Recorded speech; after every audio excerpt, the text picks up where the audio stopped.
Hi guys, it's Sarah of Sarah's Tarot, and I am here this morning, well for me it's the morning, to do the tag created quite recently by Nat the Horse Witch here on YouTube, and this tag is the hashtag deck personalities, which is super fun, it's super cute, it starts off slow and then really gets into it, which I really like.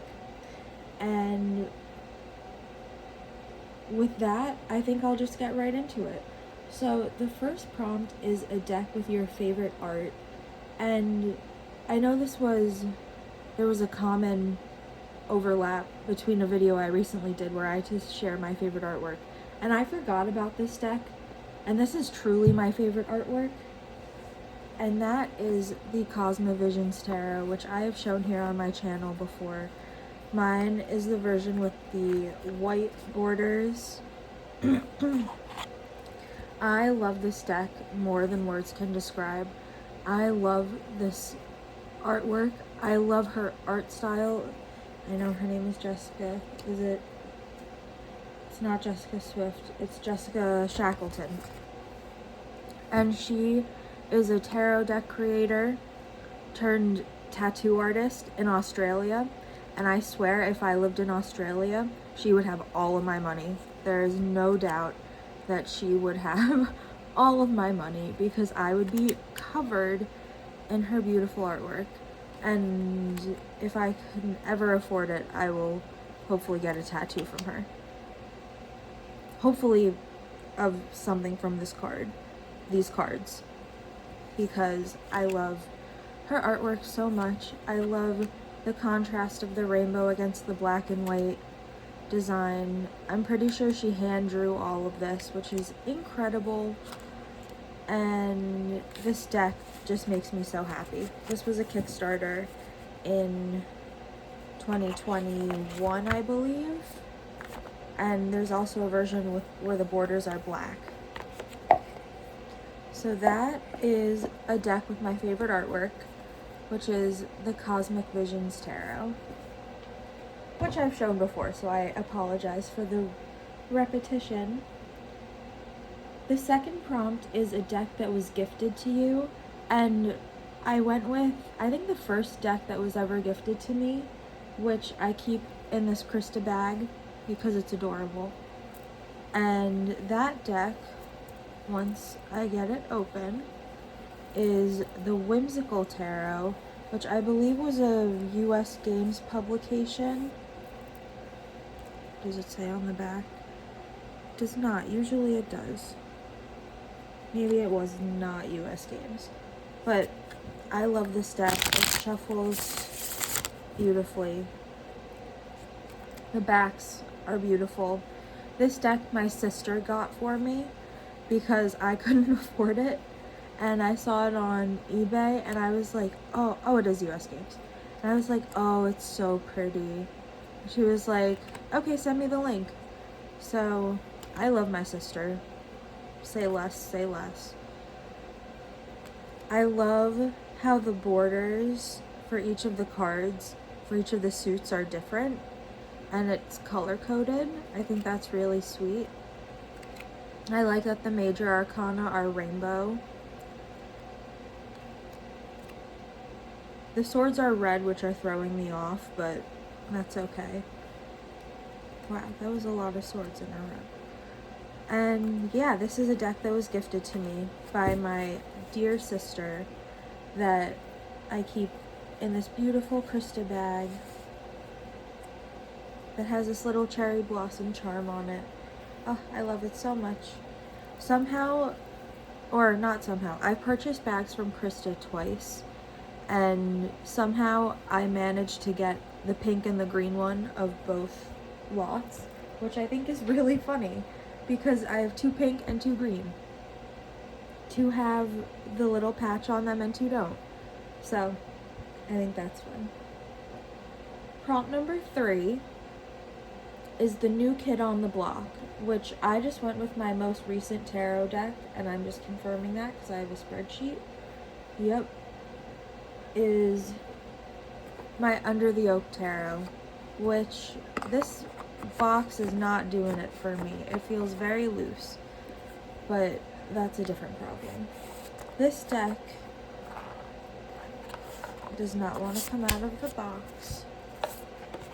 This deck is stunning. I saw it on someone's channel and was like, I need to buy this right now. The backs are beautiful. Oh my goodness. Close enough to being reversible, but I'm not going to read it with reversals. But it's so fantasy. It's so pretty. Oh, I love sunflowers. It feels very whimsical and mystical. So I'm excited to work with this. Usually I let decks sit in my bookshelf for a day or two so that they gain all of the energy of the decks around them. And then because I used to do it where I would sleep with the deck under my pillow. But then I started buying too many decks that I couldn't keep track of how long I was keeping each one under my pillow. So that didn't work anymore. So now I just let them sit and gain energy. Ooh. I like this 9 of Wands. Now I just let them sit and gain energy. And then I use them, and I'm starting to do deck interviews again. So that is how I introduce a new deck into my collection. But this, again, is the Under the Oak Tarot, which I'm going to keep out because I kind of want to use it when I'm done with this. So that was prompt number 3. Prompt number 4 is a deck that gives the best readings. And for me, right now, that deck is my Lillifer Tarot, which I usually bring out for the summer when it gets to like Leo season. So like the end of summer-ish. Fire, earth, air, water. No, I guess Leo is next. So I guess July and August. See, I have to think about it. But the reason that this deck is really doing it for me right now, first I'm going to shuffle it because it's a great shuffle. These were my favorite deck backs, even though they're not reversible. But these cards have the zodiological correspondent on them. So like the 2 of Cups is Cancer. It's the first decan of Cancer. I forget what symbol that is. I usually forget some of them.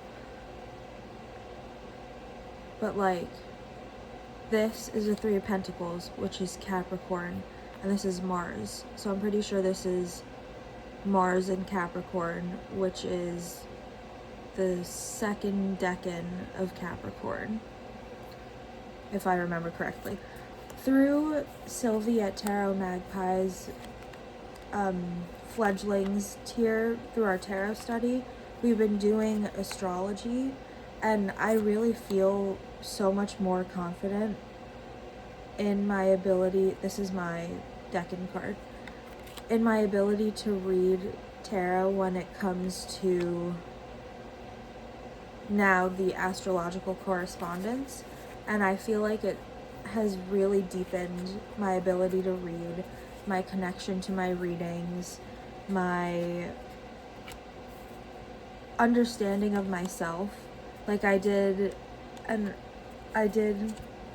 a study with these cards from the Meraki Tarot and my natal chart, and it was just so cool to see how, like,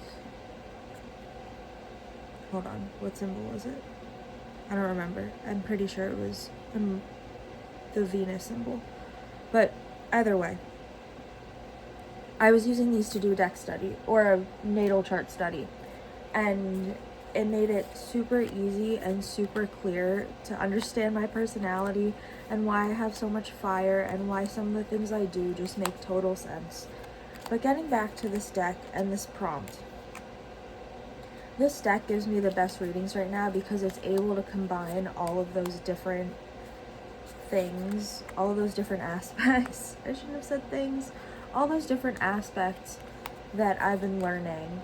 And I feel, sorry guys, the decks, this was just not in camera. So like this would be Saturn in the 2 of Capricorn. So if I remember correctly, this is the first decan of Capricorn where the planet Saturn is in the position of Capricorn. And that is represented by the 2 of Pentacles. So then if you were to take this, and what did I say? It's Saturn, so karma, my karma, authority, time, responsibility, limitations in Capricorn, ambition and organization. So karma in being ambitious and being organized, and if you're kind of like letting yourself slack off, then karma's gonna come around and bite you in the butt. So I feel like these are it just really developed my reading. And that is my rant over. Thank you for listening. I know it was kind of clear, kind of not. But I love this deck. I can't wait for Leo season. And next we're doing court cards, I believe, in Tarot Magpie's Patreon. So I suggest you go over and join, especially if you want to do the court card study. So prompt number 5 is your most dramatic deck. And this deck I keep in this lovely bag. And I recently watched a video, and I forget who it was, so I apologize. But this is the Victorian Fairy Tarot. And they were showing, I think, the mini version, and I can hear their voice in my head, and I just don't remember who it is. So if it was you, please tell me, because I can hear you. Was explaining how there was a lot of drama around this deck when it was being produced, because there were certain things that went wrong, and like, why would you not choose this if this was an option? Something along those lines. So I'm not trying to be biased or influenced by whoever said that, but since I've picked up this deck in the past few weeks, I just feel, because it's the seasons and not the the suits of Wands, Cups, Swords, and Pentacles. I don't know if there's a name for that. Our traditional suits. Because it's the summer, winter, fall, and spring, I get so mixed up, and I feel like the cards that I've pulled, like I've pulled the 5 of Spring, which is the 5 of Wands, and these guys just look so dramatically angry at each other. I don't know. The expressions in this deck just aren't doing it anymore. It feels very dramatic. So that doesn't really deter me from wanting to use this deck. Just, I think it's funny. It's also dramatic because I mixed up that spring is, oh my god, summer is cups and spring is wands. And I keep mixing that up, and the deck wants to make fun of me for that. This deck shuffle's okay, I think. A little chunky, but not too bad. So prompt number 6 is a deck that you want to work with more, but doesn't agree with you. And for me, watches all my next decks fall down. That is my Lightseers Tarot, which Nat showed in her original video. I believe she showed the larger edition. But this deck, I want to use, but I'm one of those people that started out not liking this deck, and then I did like it, and now I'm back to like, it's mediocre for me. So I know a lot of people are either for or against this deck, and I'm all for it if it would be for me, but it doesn't want to, so it's a little difficult. And this is the mini version. It's gilded Does it come gilded, or did I do this? No, I think it came like this. It shuffles really well. I mean, it's beautiful. I wish I had the larger version because I like this artwork for the most part. But yeah, this deck just does not agree with me. And I should leave it out so that I can do a reading with it and see what it says. But I have a feeling it won't go the way I'm hoping it will. So we'll see. That is the Lightseers Tarot. The next deck is a little bit of a surprise for me. And the prompt is your most sarcastic deck. And surprisingly, I keep it in this bag, which is beautifully silk lined by Threads with Charms on Etsy. And please go buy bags from them because they're incredible. The bags and the lady who makes them. This is my botanical deck, which the potato is on top, and I'm realizing I showed this recently. But this deck, and I have to shuffle it. This deck is just so funny when it comes to reading for me because it knows that I don't understand what suits are which. And it took me so long to divide the deck between Tarot and Oracle, even though it was split, you know, when it came and I hadn't shuffled it yet. Regardless, this deck knows that I have trouble reading it, so it likes to make fun of me. And that's why it is my most sarcastic deck. And also, you saw how I read with it last time. I pulled the King of Pentacles, which is the potato card, and said, you don't get a reading, you get go eat a potato. So this deck is just, it doesn't read right for me in the best way possible, if that makes sense. But like, if I pull a peony, which is the 10 of Cups, I'm not going to tell you to go eat a peony or buy peonies. I'm going to read it like the 10 of Cups. It's just certain cards, like potato and corn, the Knight of Pentacles. I guess all of the Pentacle courts are just in trouble when it comes to me. But I love this deck. I love this deck. Oh my gosh, it's great. I should keep this out too and use it. We'll end on the Fool, which is the cherry tree, which is beautiful. I love the colors of this deck. I think it was Tammy Pie who showed recently their copy of it, and it was color-coded, which is so cool, and I think I may have to take that idea. Or it was super colorful edges. And maybe I'll do that so I'll have, like, the tarot one color, the oracle another color, and then the expansion packs when I get them a third color. So that made me think that that's a good idea. So thank you. If that was Tammy Pie, thank you. If not, thank you, whoever it was. Pretty sure it was, though. Your most gentle and mothering deck. And guys, I had to do it.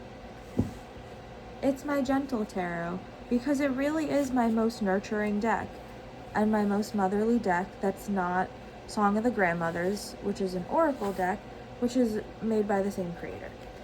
So my copy,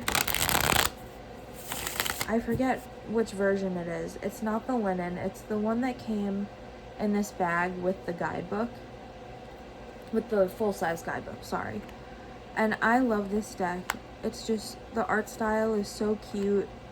It's so friendly and familiar. It's so welcoming and warm. Maybe except the devil card.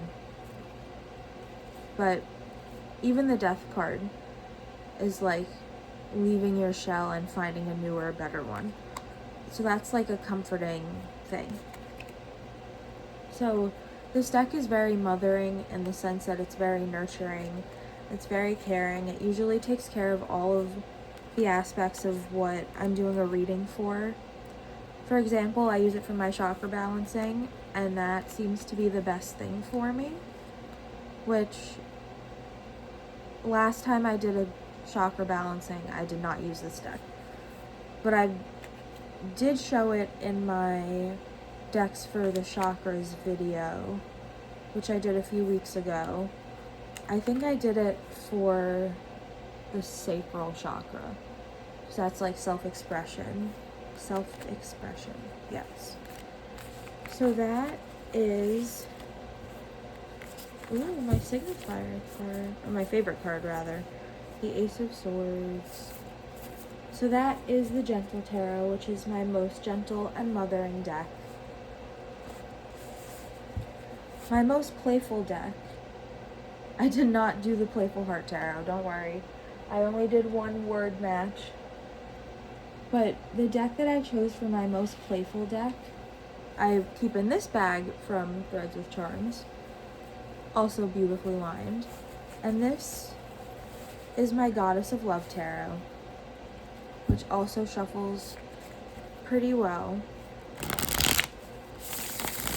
Pretty nice. And I edged mine in pink to match the backs. And the fronts are red. I couldn't decide between pink or red.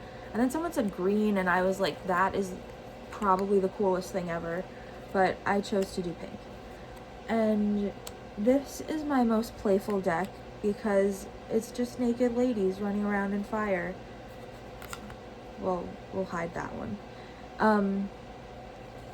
Anyways, this this deck is super collage-y and super floral, super watery without only being like majors and the cup suit. It's super friendly, it's super fun, and there are flowers in every card, I think. I think there are roses in every card, is that what it is? Which is just beautiful. And I just realized that one of my decks for the 11th prompt is also a deck that has a rose on every card, which is pretty funny, but we'll get there. So this is my most playful deck, which is my Goddess of Love Tarot. Why did I just blank on that? Yeah, so I love this deck because it's super fun, super collage-y, super florally, super colorful. And it matches the bag pretty well, like this. It's okay. The inside is pretty. And then prompt number 10 is a Prelove deck with the energy of its previous owner. And there's been some buzz around this, at least in the, oh god, what's the name of it? One of the tarot collector group chats on Facebook, which is the Transparent Tarot, because this is the Universal Transparent Tarot, which is very RWS based, but someone made a new one, which is so cool. Someone made another Transparent Tarot that's square and looks insanely cool, and I would probably trade this one for that if I could. But this deck was the original Transparent Tarot, which was really cool because it has the ability for you to layer different cards, and different cards are in different positions. The only problem I have with this deck, which is why I'm not even gonna like put the cards down to show it, is that my ex-best friend gave it to me, and it kind of still has her energy of just not wanting to do anything, being very stagnant, not forward thinking. Yeah. So this deck I have to get used to a little bit more. But that's the Transparent, or the Universal Transparent Tarot, which I think is really cool. But I think everyone should go look up the Transparent Tarot that's coming out in a few weeks, I think, because that one is so cool. And then prompt number 11, I did 2 different things because I wanted an excuse to show off this next deck. So I made the category my most vibrant tarot deck, and I mean quite literally my most vibrant. I keep forgetting I have this deck, and I forget how much I love it. And it's the Mystic Mondays tarot deck. And I love that you can see my copy's dirty, but you can see the different suits when it's in order. But this deck is just super vibrant. The backs are okay, they're fun. This was the 5th deck I ever got. So I've had this since 2020. So I've had it for 5 years, yep. But it's super fun, it's super vibrant, it's super duper expressive, excuse me. And I like the shapes of it. I like that it's very sharp and not necessarily soft and like, I want to say adaptive to a sad environment. But these colors are super vibrant again, super poignant in what they represent. And the pips are pretty, I mean they're pips, but they're pretty good. They're creative.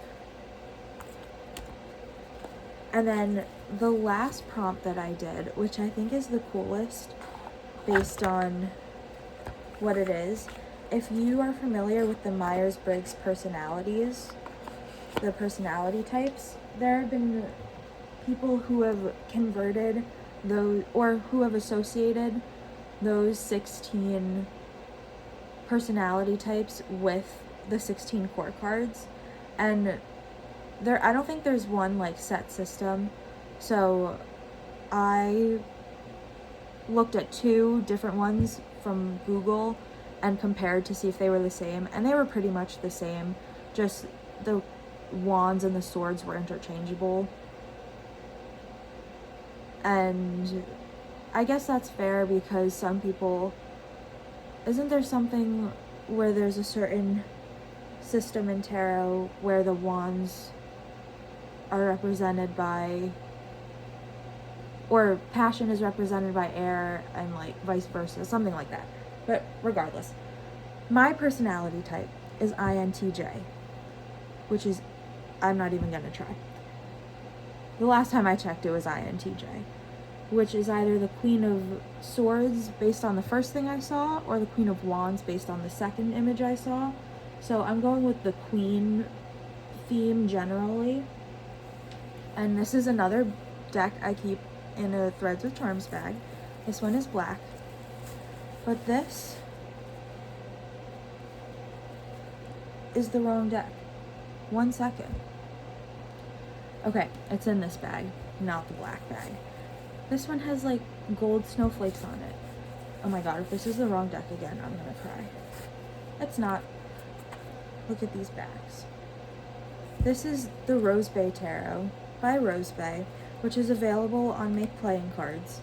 And this is the most queen energy deck that I think I own. Another deck that has roses all over it. This one, you have to read very intuitively. I am so shaky. Oh my gosh. Anyway, so it gives me a very queen energy because of the fact that you have to read it intuitively. It's also very, I know I use the word poignant to describe the Mystic Mondays imagery, but this deck is also very poignant in the fact that it's very intellectual, it's very like behind the scenes. Like, think of how much work had to be done to grow all these roses. I know they're images, but all the roses still had to be grown at some point for them to be photographed, is like the mindset I'm in. So I think this deck is gorgeous. I think it's such queen energy. Rose Bay is such queen energy, and I hope she doesn't mind that I said that, but I just love this deck, and it's great, and it gives me INTJ vibes, which I would associate more with the Queen of Swords because it's the introverted aspect and not the extroverted aspect, but I don't want to say that one person is wrong and one person is right when I haven't done my own research. So maybe I'll do my own association chart and I will share it with you guys. So that is the end of the tag. Again, this was the hashtag deck personalities VR to Nat the Horse Witch, and I hope to see you guys soon.